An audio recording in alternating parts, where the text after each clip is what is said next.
મોરબીમાં પ્રથમ વખત સ્પર્ધાત્મક પરીક્ષાઓમાં કેવી રીતે આગળ વધવું તેના માટે સેમિનાર યોજવામાં આવ્યો હતો।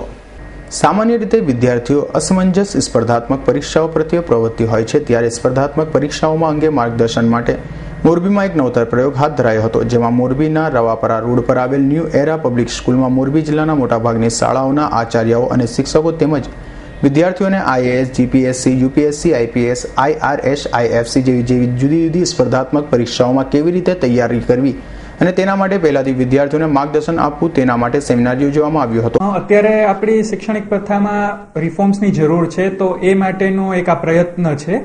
ઇન્ટરેક્ટિવ લર્નિંગ શું છે એ વિશે મોરબીના દરેક શાળાના સંચાલકોને માહિતી આપવાનો એક પ્રયત્ન કરેલો છે। દરેક વિદ્યાર્થીઓને હું માર્ગદર્શનમાં એટલું કહીશ કે માત્ર પુસ્તકીય જ્ઞાન કરતા આસપાસના બનાવો કઈ રીતે બને છે, શા માટે બને છે, શું કામ બને છે, એ વિશે થોડો અભિગમ કેળવે, જેથી તેમનો સર્વાંગી વિકાસ થઈ અને એ લોકો આગળ ડોક્ટર, એન્જિનિયરથી પણ આગળ વધારે પ્રગતિ કરી શકે। આજે અમારી શાળામાં સ્પર્ધાત્મક પરીક્ષા લેવા માટે સેમિનાર યોજાયો હતો। આ સેમિનાર મેં અને મારા મિત્રોએ ભાગ લીધો હતો। આ સેમિનાર વારંવાર થવા જોઈએ। આ સેમિનારથી મને ભણવામાં ઓછી તકલીફ પડે છે, આના દ્વારા ઘણો ફાયદો થાય છે।